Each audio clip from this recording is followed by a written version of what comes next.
And watch, please, those mail-in ballots. You're going to watch that for me because, you know, they have a lot of problems all over the country. They just had Paterson, New Jersey, where massive percentages of the vote was a fraud.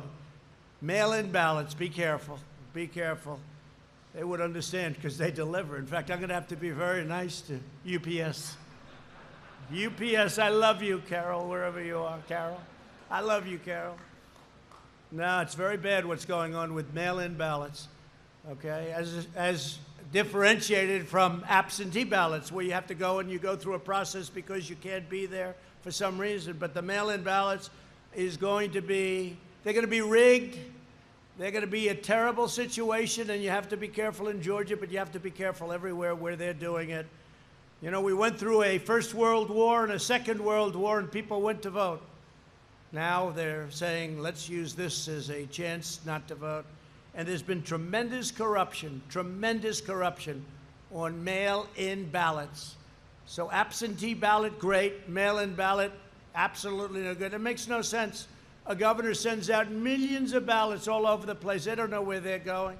They're going to wherever. I have a friend who got one for his daughter, another one for his daughter, and then a second one for the first daughter.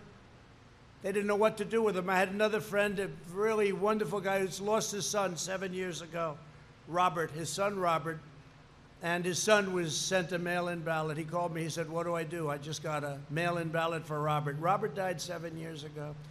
So it's a terrible situation if they decide to use it, and we'll see what happens. There's a lot of litigation, a lot of court cases right now. And it makes sense. Just think of it. Millions of ballots. In California, they're sending out millions of ballots.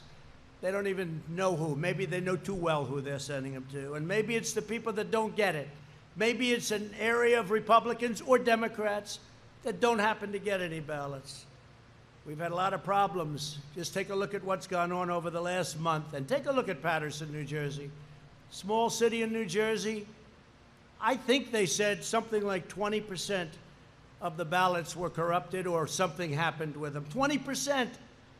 And even in the 2016 election, 1% are in question. But I don't want to talk about that one because I won, so I don't want anyone going back and looking, all right? I'm not going to talk about 2016.